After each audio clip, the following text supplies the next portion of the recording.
আমি যেখানে বক্তব্য রাখছিলাম শুভেন্দুর বাড়িটা দেখা যায়। তো সেখানে গিয়ে প্রথমেই শুরু করেছিলাম শুভেন্দুকে দিয়ে। তো বিষয়টা হচ্ছে পশ্চিমবাংলায় আমার বয়স এখন 44। আমি কোনোদিন এরকম পরিস্থিতি কোনোদিন দেখিনি।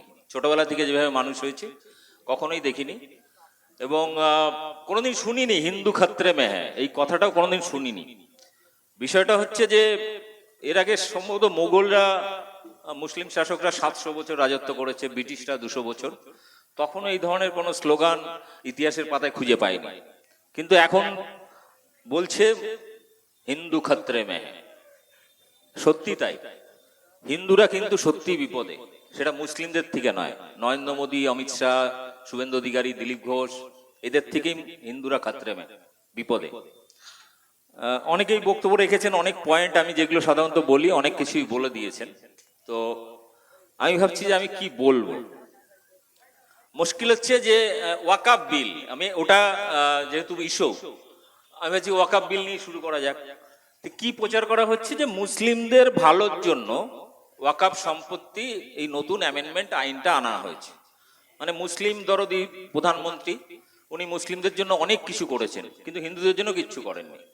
মুসলিমদের জন্য কি করেছেন? কাশ্মীরের শান্তি প্রতিষ্ঠার জন্য 370 ধারা উইথড্র করলেন এবং প্রচার করলেন বিভিন্ন মিডিয়াতে বা সোশ্যাল মিডিয়ায়। আইটি সেল প্রচার করলো যে 370 ধারা হেঁটে গেলে সেখানে যেটা হবে, কাশ্মীরের সুন্দরী সুন্দরী মেয়েদেরকে হিন্দু যুবকরা বিয়ে করতে পারবে। কিন্তু এখনো পর্যন্ত আমি একটাও এরকম পাইনি যে কোনো হিন্দু যুবক মোদিজির এই কথা শুনে কোনো কাশ্মীরের সুন্দরী মেয়েকে বিয়ে করতে পেরেছেন।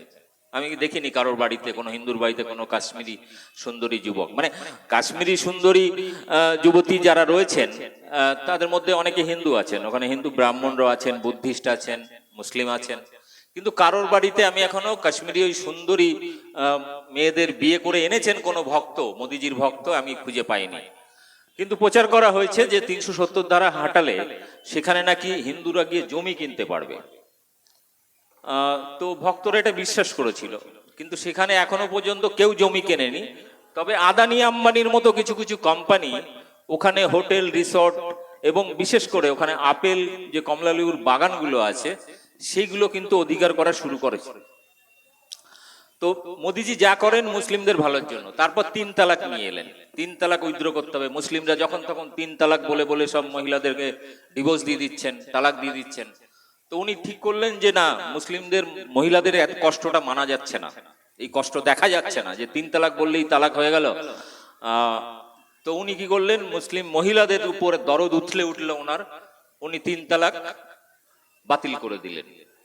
তারপরে কিন্তু সমস্যা এখানে থেকে গেল, সেটা হচ্ছে এখনো ভারতবর্ষের যে রেশিও, হিন্দুদের ডিভোর্স দেওয়ার রেশিও, মুসলিমদের তালাক দেওয়ার রেশিও প্রায় সমান সমান, খুব একটা কিছু কম বেশি হয়নি। কিন্তু দুঃখের বিষয়, যিনি মহিলাদের ডিভোর্স নিয়ে এত চিন্তিত, সেই নরেন্দ্র মোদী নিজে তার বউকে ডিভোর্স দিয়ে দিয়েছে বিয়ের পরে। তো ওনার এই যে মুসলিম মহিলাদের প্রতি প্রেম, মুসলিমদের প্রতি প্রেম ভালোবাসা, তাদের নিয়ে আইন পাশ করা, এই যে বিভিন্ন যেগুলো নিয়ে আসছেন সব মুসলিমদের জন্য।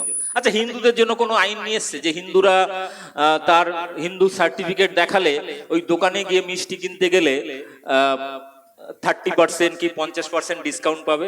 এরকম কোনো হিন্দুদের জন্য প্যাকেজ নিয়ে এসছে এখনো? গ্যাসের দাম 50 টাকা বেড়েছে কদিনে, তো 50 টাকাতে হিন্দুকেও কিনতে হচ্ছে, মুসলিমদের কিনতে হচ্ছে। তাহলে মানে তাহলে লাভটা কি হলো? হিন্দুদের লাভটা কি হয়েছে?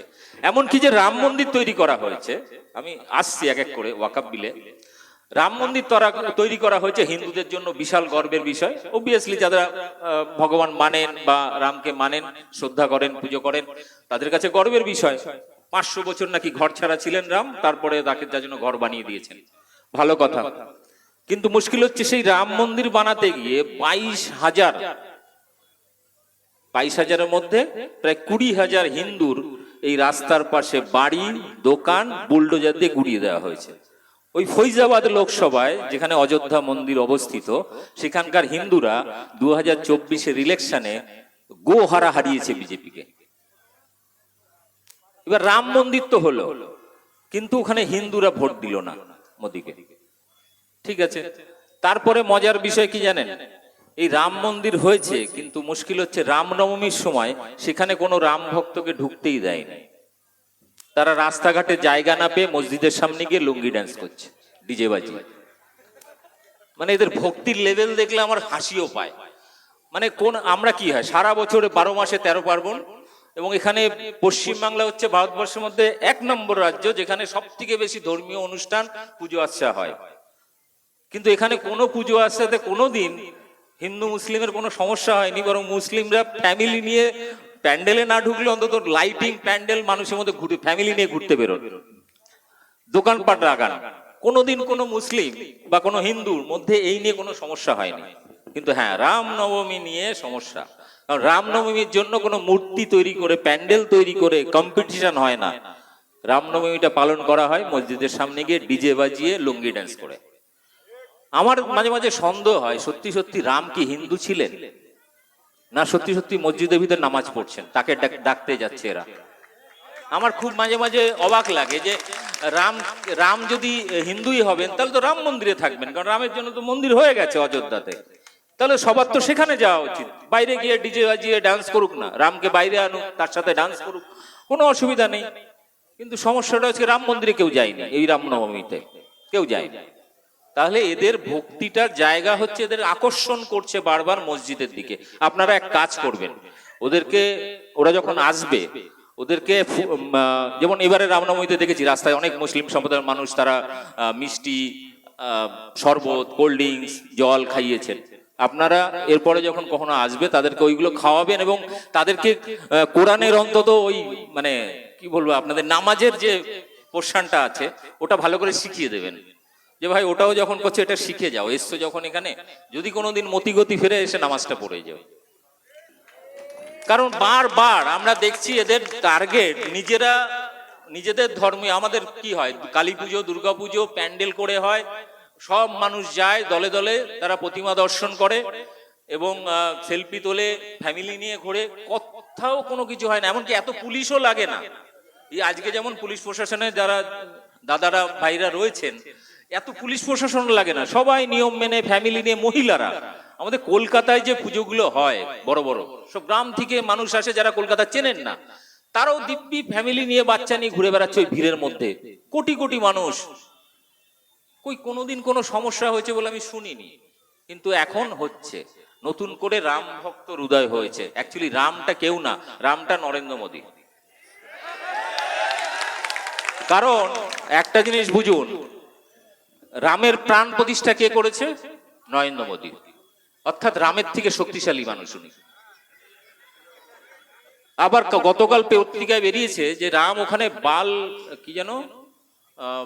বালক রাম, মানে এখন যিনি আছেন সেটি হচ্ছে শিশু। এবারে একদম ওই বাহুবলী টাইপের চেহারা, তীর ধনুক নিয়ে একদম ওই কি বলে মাসেলস জিম করা চেহারা যেমন হয়, বডি বিল্ডার টাইপের, ওই টাইপের একটা রামকে ওখানে প্রতিষ্ঠা করা হবে, যেটা গতকাল সম্ভবত পেপারে দিয়েছে যে রাম এখন বড় হয়ে গেছে। আমি রাম ফাম যাচ্ছি না, এবার আমি মূল জায়গায় আসি। এই যে মুসলিমদের ভালোর জন্য উনি প্রচুর আইন করেছেন, প্রচুর আইন। ওয়াকাফ বিল নিয়ে এসছেন। ওয়াকাফ বিল নিয়ে কি অভিযোগ? সরকারের অভিযোগ হচ্ছে ওয়াকাফ সম্পত্তি বিভিন্ন জায়গায় বিভিন্ন ট্রাস্টের মাধ্যমে সেগুলোর অপব্যবহার হচ্ছে, দুর্নীতি হচ্ছে। এটা ঠিক কথা, হচ্ছে, ঠিক প্রপারলি ইউটিলাইজ হচ্ছে না। তো সেই দুর্নীতির অভিযোগের ভিত্তিতে এই আইনটাকে সংশোধন করে সরকার বলছে আমি এই সম্পত্তিটা আমার নিয়ন্ত্রণে নিয়ে নেব। অর্থাৎ আমি আমার ঠাকুরদা বাবাকে জমি দিয়ে গেছিল, তারপর বাবাকে দিয়ে বাবা আমাকে দিয়ে গেছে। এবার আমার ধরুন ছেলে নেই, মেয়ে আছে, মেয়ের বিয়ে হয়ে যাবে, অন্য ফ্যামিলিতে চলে যাবে, তাকে যেটুকু দেওয়া দিয়ে দিলাম। বুড়ো বুড়ি মরার আগে আমরা ঠিক করলাম যে এটা আমরা কোনো ওই রামকৃষ্ণ মিশন বা কোনো আশ্রমে দান করে যাব। ধরুন দান করলাম, আমরা মারা গেলাম, কদিন পরে এক প্রমোটার এসে বলল যে না, এই জমি এই তোমার নয়, এই জমি আমাকে দিতে হবে। যেমন হয় না অনেক সময় কোনো খাস জমি পড়ে থাকলে প্রমোটাররা এসে ঘিরে ঘিরে মেরে ধরে নিয়ে নেয়। তো এখন নতুন প্রমোটার ভারতবর্ষে 1 নম্বর প্রমোটার নরেন্দ্র মোদী, অমিত শাহ। এরা জমি মাফিয়া, যেমন আমরা বলি না শব্দটা জমি মাফিয়া, এরা হয়ে গেছে জমি মাফিয়া, ওটা নিতে হবে। এবার হিন্দুরা ভাবছে যাক মুসলিমদের এবার টাইট দেওয়া গেছে। মুসলিমদের কি টাইট দেবে? মুসলিমদের কি টাইট দেবে আমাকে বলুন। হিন্দুরা মুসলিমদের নিয়ে যখনই আইন তৈরি করছে অমিত শাহ, নরেন্দ্র মোদী এরা, আর হিন্দুরা ভাবছে যে এবার মনে হচ্ছে মুসলিমদের টাইট দেওয়া গেছে। আরে ভাই, মুসলিমদের টাইট দেওয়া যাবে না, কারণ তারা ওই আরব থেকে বা মঙ্গল গ্রহ থেকে আসেনি, তারা এখানকারই মানুষ। তারা এখানকারই মানুষ। এদের ডিএনএ চেক করলে দেখবেন যে আজ থেকে 5 পুরুষ 10 পুরুষ আগে আজকে এখানে কত লোকের দেখবেন পদবী, মন্ডল, বিশ্বাস, চৌধুরী, সরকার, সর্দার, প্রচুর মানুষ রয়েছেন এখানে। এরা কারা ছিল? এই আমাদের হাইকোর্টের আইনজীবী আনিসুর রহমান, তার ঠাকুরদার বাবা নাম ছিল হারাদন সরকার, 3 পুরুষ আগে। আনিসুর রহমান অনেকে চেনেন, দাড়ি করে বয়স্ক করে আইনজীবী, সোশ্যাল মিডিয়া খুব ভাইরাল থাকেন। তো সে অর্থাৎ তার পূর্বপুরুষে মনে হয়েছে যে হিন্দু ধর্মের এই কুসংস্কার, এত জাতপাত ভেদাভেদ, আমি এ থেকে মুক্ত হয়ে চলো ইসলাম গ্রহণ করিনি, তাহলে পুরোহিতদের অত্যাচার থেকে বেঁচে যাব। এবারে মূল জায়গাটা আসি। এরা কথায় কথায় বলে হিন্দু হিন্দু ভাই ভাই, হিন্দু মুসলিম ভাই ভাই আমরা শিখেছি, নজরুল, রবীন্দ্রনাথ তারা শিখিয়েছেন, বা নেতাজি শিখিয়েছেন। এরা বলছেন না, নতুন একটা শব্দ নিয়েছে, হিন্দু হিন্দু ভাই ভাই, হিন্দু মুসলিম ভাই নয়, হিন্দু হিন্দু ভাই ভাই। আমি বললাম তাই যদি হবে তাহলে এই যে আমাদের সামান্য ইয়েতে ওই বর্ধমানে কেতুগ্রামে 150টা ফ্যামিলিকে বিগত কয়েকশো বছর ধরে মন্দিরে ঢুকতে দেওয়া হয় না। কারা দেয় না? ঘোষেরা, ওখানকার উচ্চবর্ণ কায়স্থ। আর যাদের ঢুকতে দিচ্ছে না তাদের টাইটেল কি? দাস, মন্ডল, বিশ্বাস, এরকম। তো আজকে হিন্দু হিন্দু ভাই ভাই বলছো, তাহলে ওই মন্দিরে ঢোকার অধিকার দাওনি কেন? আজকে তুমি হিন্দু হিন্দু ভাই ভাই বলছো, নদিয়াতে দেবগ্রামে ওখানেও সেম একই ঘটনা।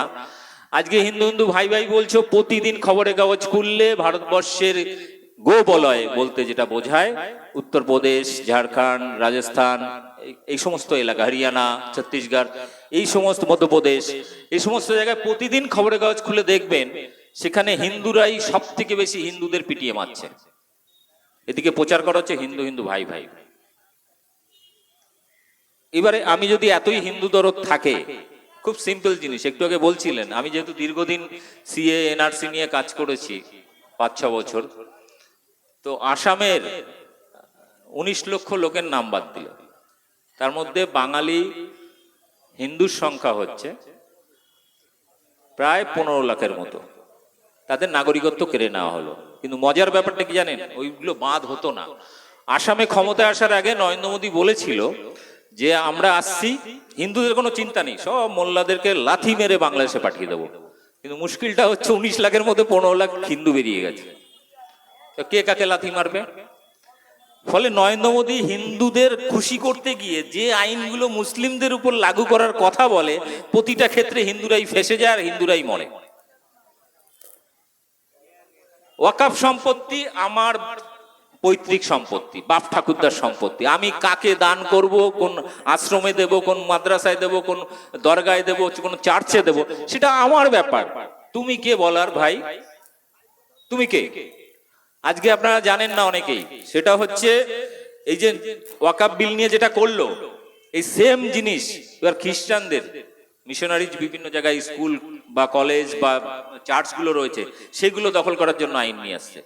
সব থেকে আরেকটা ভয়ঙ্কর জিনিস, সেটা হচ্ছে জঙ্গলে যারা আদিবাসীরা থাকেন, যাদের সাথে আমাদের শহর এলাকার মানুষের কোনো রকম সম্পর্ক নেই, তারা আদিম যুগ থেকে সেখানে রয়েছেন, তাদের জন্য বন অধিকার আইন রয়েছে, যাতে তাদেরকে কোন দিকে উচ্ছেদ করতে পারবে না। তারা সেখানকার ওই প্রকৃতির থেকে জীবন জীবিকা নির্বাহ করে, কারো কাছে হাত পাতে না। নতুন আবার সংশোধন করে আইন নিয়ে আসছে, সেই আদিবাসীদের মানে উচ্ছেদ করে দেবে জঙ্গল থেকে, সেই জঙ্গলটাকে বিক্রি করে দেবে আদানি আম্বানিকে। এই মাদ্রাসা, ধরুন এই ওয়াকফ বিলের যে টোটাল সম্পত্তি, এই সম্পত্তিটা দিয়ে দেওয়া হবে আদানি আম্বানিকে, খ্রিস্টানদের সম্পত্তি আদানি আম্বানিকে। আর হিন্দুরা ভাবছে যে আমাদের কি চিন্তা। কিন্তু মুশকিল হচ্ছে, ওই কাকড়ার গল্প বলছিলেন না মাতিন সাহেব, ওই লাস্টে কাকড়ার মতো অবস্থা, মানে হকের অবস্থা এরকমই হবে। কারণ আমরা প্রতিটা ক্ষেত্রে দেখেছি, যেটা মুসলিমদেরকে টার্গেট করে আইন তৈরি করা হয়েছে, অত্যাচার করা হয়েছে, তাতে সব থেকে বেশি ক্ষতি হয়েছে হিন্দুদের। ফলে হিন্দু হিন্দু ভাই ভাই এটা শুধুমাত্র ভোটে মানে কি বলবো, হিন্দুদের ভোট সংখ্যা টানার জন্য। বাস্তবে হিন্দু হিন্দু ভাই ভাই বলে কোনো শব্দ হয় না। তার কারণ কি জানেন? ভারতবর্ষে শুধু আপনারা বর্ণভেদ জানেন কি, ব্রাহ্মণ ক্ষত্রিয় বৈশ্য শূদ্র মাত্র 4টে না, 6,500 রকমের ডিভিশন রয়েছে। 6,500। আগে ওই 6,500টাকে অবলুপ্তি করুক।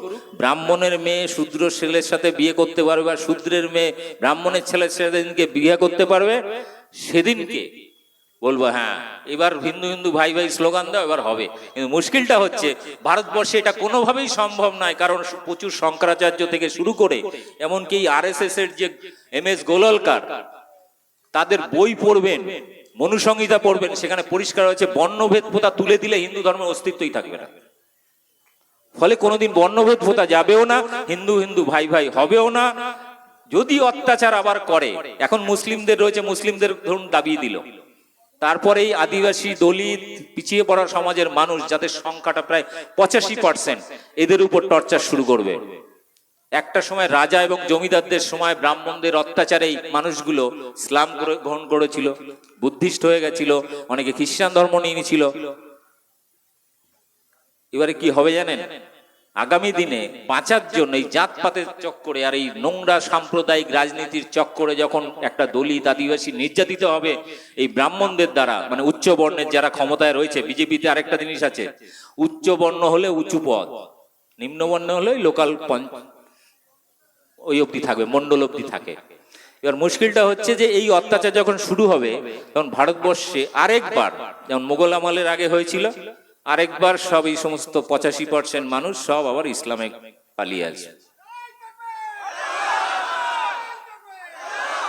এরা বাধ্য করছে মুসলিমদের ভয় দেখিয়ে ভারতবর্ষকে হিন্দু রাষ্ট্র বানানোর, কিন্তু ওই হিন্দু রাষ্ট্র এরা কোনোদিন বানাতে পারবে না। যে অত্যাচার এরা করছে, আগামী দিনে আদিবাসী দলিত নিচু তলার মানুষগুলো এরা দলে দলে বাঁচার জন্য হয় বুদ্ধিস্ট হয়ে যাবে, নয় খ্রিস্টান হয়ে যাবে, নাহলে মুসলিম হয়ে যাবে।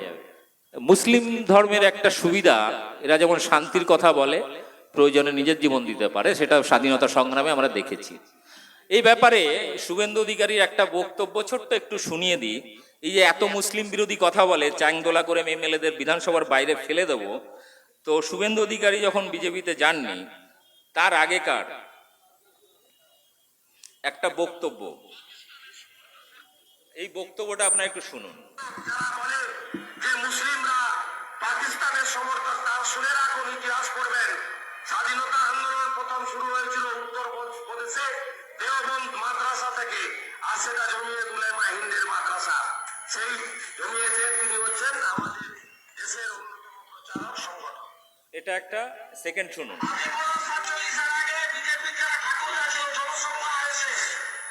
তারা স্বাধীনতা আন্দোলনে ব্রিটিশের দালাল ছিল।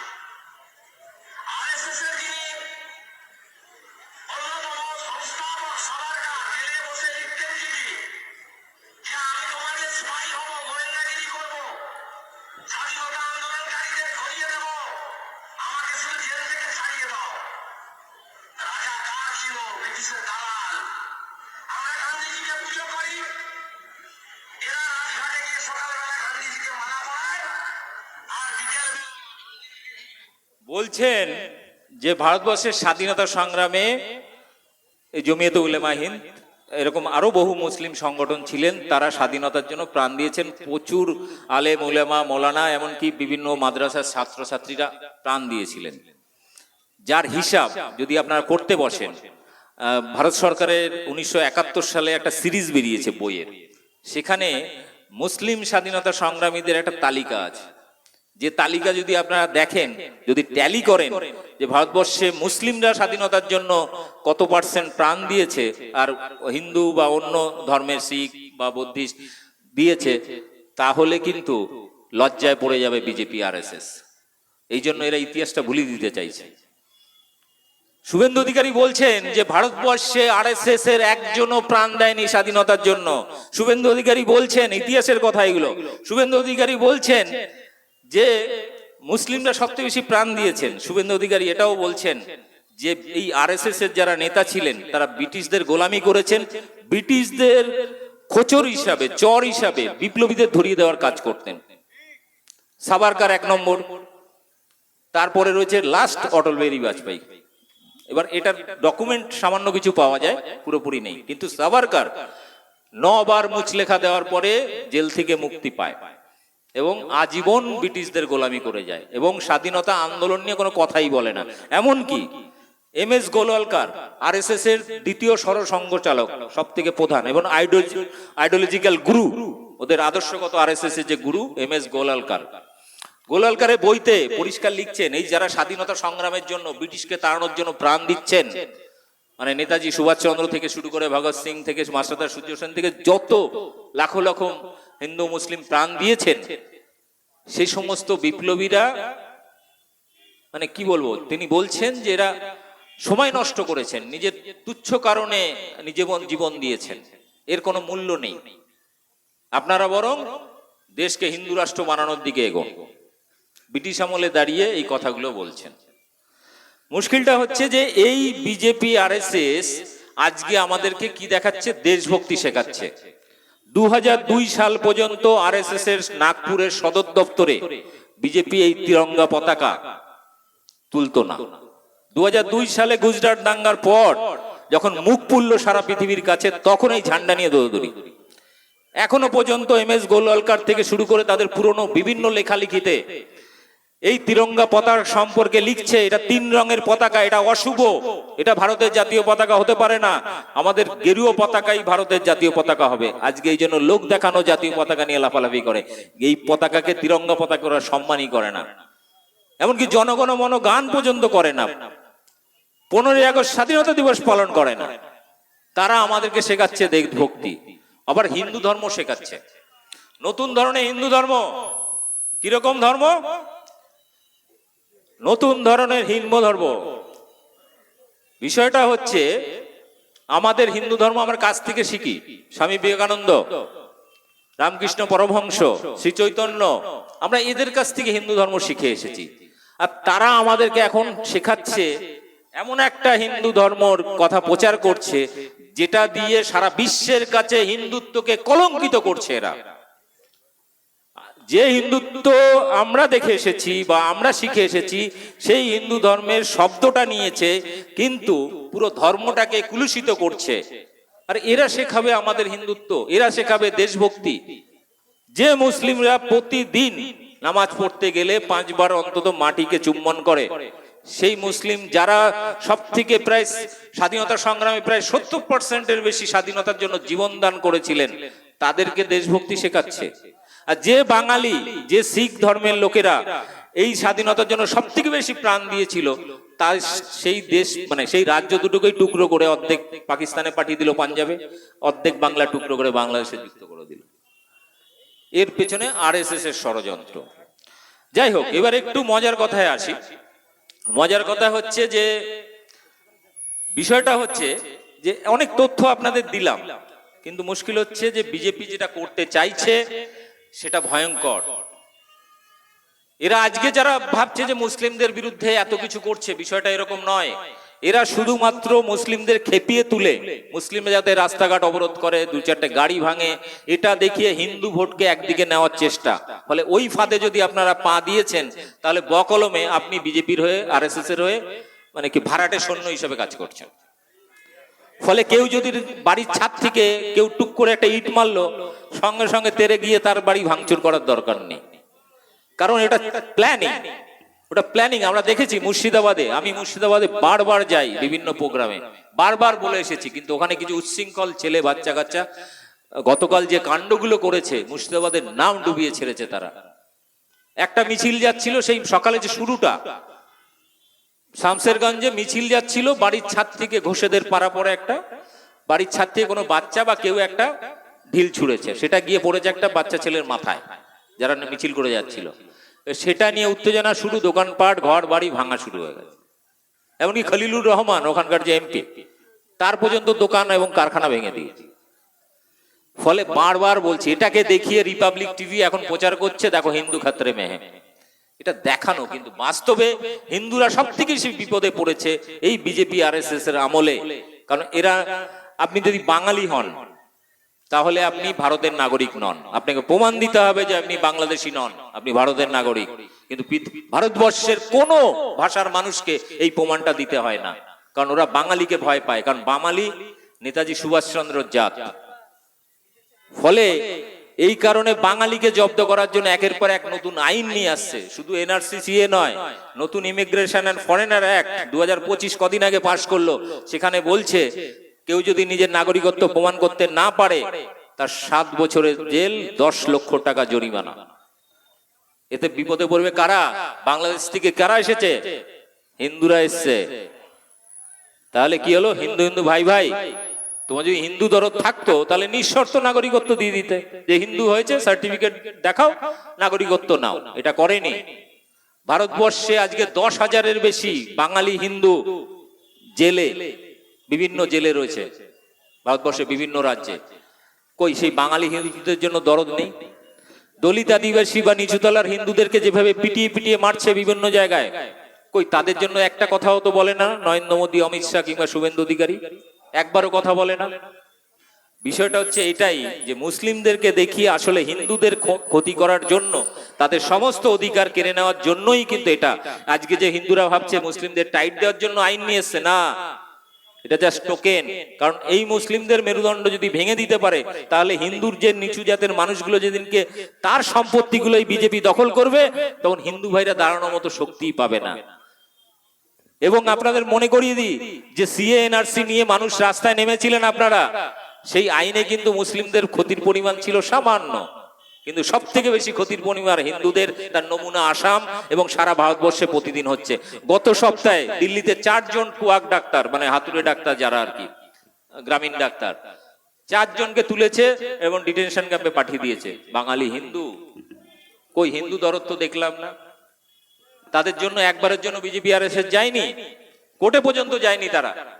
এবার হিন্দু দরদ, এগুলো হচ্ছে পুরোটাই হচ্ছে আই ওয়াশ। মুসলিমদের দেখিয়ে ওর নিজের কোমর ভেঙে দেওয়া, নিজের প্রপার্টি পর্যন্ত কেড়ে নেবে। আপনি বলছেন আজকে যে আইনগুলো তৈরি করেছে, এই আইনে মুসলিমদের কি ক্ষতি হবে? এই ওয়াকাফ বিল, কৃষকরা 1.5 বছর আন্দোলন করে 700 কৃষক শহীদ হয়েছেন। তারপরে গিয়ে বাধ্য হয়ে নরেন্দ্র মোদী সেই আইন বাতিল করেছে। আর এখানে তো এখনো খেলা শুরুই হয়নি। ফলে কোনো ষড়যন্ত্রে পা দেবেন না। খুব ঠান্ডা মাথায় কেউ যদি একটা ইট পাটকেলও দূর থেকে ছড়ে, ইট পাটকেল পাল্টা ছুড়বেন না, তাদেরকে থামাবেন।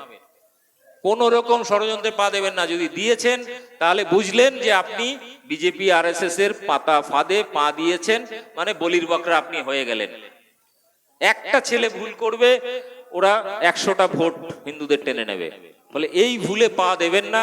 আপনাদের কাছে বারবার রিকোয়েস্ট করছি, কারণ এই ভুলটা মুর্শিদাবাদে এত আন্দোলন হয়েছে, তারপরেও গতকাল এই জিনিসটা ঘটে গেছে। অবশ্য পুলিশ এখন অনেকটাই সামলে নিয়েছেন। তবে একটা অনুরোধ শেষ,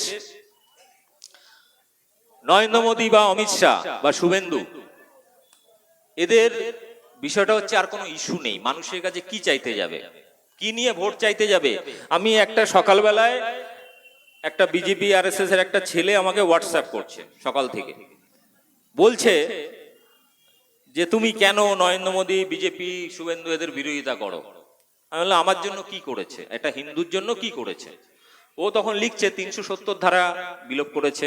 আমি বললাম তোমার তাতে কি লাভ হলো? তুমি কি ওখানে সুন্দরী মেয়ে বিয়ে করেছো? বলছে না। আমি বললাম তাহলে কি ওখানে জমি কিনতে পেরেছো? বলছে না, অত পয়সা তো নেই। তাহলে তুমি লাফাচ্ছ কেন? আবার বলছে 3 তালাক, এরকম লিখে পাঠিয়েছে, আমার কাছে রয়েছে। এবং বলছে 3 তালাক উইথড্র করেছে, বাতিল করেছে। আমি বললাম যে তাতে তোমার কি? তুমি কি কোনো মুসলিম মেয়েকে বিয়ে করেছো তোমাকে তালাক দিতে হবে? বলছে না। তাহলে তোমার লাভটা কোথায়? আমি নিজে বলছি আমার কি ক্ষতিটা হয়েছে নরেন্দ্র মোদীর আমলে। 2016 সাল নোটবন্দি, আর ঠিক ওই সময় আমি নিজের ব্যবসা চেঞ্জ করে অন্য একটা ব্যবসা শুরু করতে যাচ্ছি, ক্যাশ টাকা হাতে কাজ করতে যাচ্ছি। হঠাৎ করে নোটবন্দি, রাতারাতি সেই টাকা ভাঙানো সমস্যা, নতুন কাস্টমার বা অর্ডার দিতে পারছি না, এরকম একটা পরিস্থিতির মধ্যে পুরো ব্যবসা লাটে। একটু গুছিয়ে উঠতে 6 মাস টাইম লাগলো। 2017-তে জিএসটি, তখনও কাগজপত্র রেডি করতে পারেনি জিএসটি। টোটাল আমার 2 বছরে আমার যা পুঁজি পাটা ছিল সব বেলেঘাটা হয়ে গেছে। এবং তারপর থেকে ঠিক করেছি নরেন্দ্র মোদী যতদিন ক্ষমতায় আছে ততদিন আমি কোনো ব্যবসা কিছু করব না, আমি মানুষকে সচেতন করে যাব। এই করতে গিয়ে ইউটিউব চ্যানেলটা খুললাম, এখন বহু মানুষ আমার চ্যানেল দেখেন, বং নিউজ লাইভ। বিষয়টা হচ্ছে যে পশ্চিমবাংলা বিজেপি RSS এর বিরুদ্ধে মানে এককভাবে যদি কেউ প্রতিবাদ করে সে হচ্ছে এই দীপক ব্যাপারী। মানে আমাকে নিয়ে ওদের খুব সমস্যা, কারণ আমি তো মোল্লা নই, দাড়ি টুপি নেই, মানে দাড়ি আছে টুপি নেই, আর নামটাও দীপক মোল্লা নয়, কিন্তু ওদের সমস্যা হচ্ছে আমার বিরুদ্ধে বলতে পারে না, কারণ যে কথাগুলো আমি তুলি তার উত্তর ওরা দিতে পারে না। যে কথাগুলো, যে প্রশ্নগুলো আমি তুলি সেইগুলো দিতে পারে না। এরা হিন্দু ধর্মকে আজকে এমন একটা পর্যায়ে নিয়ে আসছে যে রামনবমী হলে মানুষ আতঙ্কে থাকে, এই দাঙ্গা হয়ে যাবে না তো, এই যে মিছিল যাচ্ছে গিয়ে কোনো মসজিদের ভিতরে ভাঙচুর করবে না তো। অর্থাৎ আজকে ওদের হিন্দুত্ব হচ্ছে আতঙ্কের নাম, ওদের হিন্দুত্ব না হচ্ছে ঘৃণার নাম, কিন্তু ওটা হিন্দুত্ব নয়, ওটা একটা নোংরা রাজনীতি। যে হিন্দুত্ব আমাদের স্বামী বিবেকানন্দ শিখিয়েছেন, রামকৃষ্ণ শিখেছেন, শ্রী চৈতন্য শিখেছেন, আরো বহু মহাপুরুষ শিখিয়েছেন, সেটা হিন্দুত্ব, যেখানে প্রেম ভালোবাসার কথা, সম্প্রীতির কথা বলেছে, যত মত তত পথের কথা বলেছে। আর এরা যে হিন্দুত্বের কথা বলছে সেখানে মুসলিমদের নাম মারো কাটো এই কথাগুলো না বললে সে হিন্দু নয়। এমনকি যারা বলে, মানে আমরা যারা সেকুলার বা আমরা যারা সম্প্রীতির কথা বলি, হিন্দু মুসলিম ভাই ভাইয়ের কথা বলি, আমাদেরকে বলে এরা হচ্ছে সব জালি হিন্দু, এদের DNA তে দোষ আছে। আমারও মাঝে মাঝে উত্তর দিই, আমি বললাম ভাই তোর DNA-টাও চেক করিয়ে নে, বাড়িতে নরেন্দ্র মোদী আসতো না তো, তোর মাকে জিজ্ঞেস করিস তো একবার। ধন্যবাদ, ভালো থাকবেন সবাই।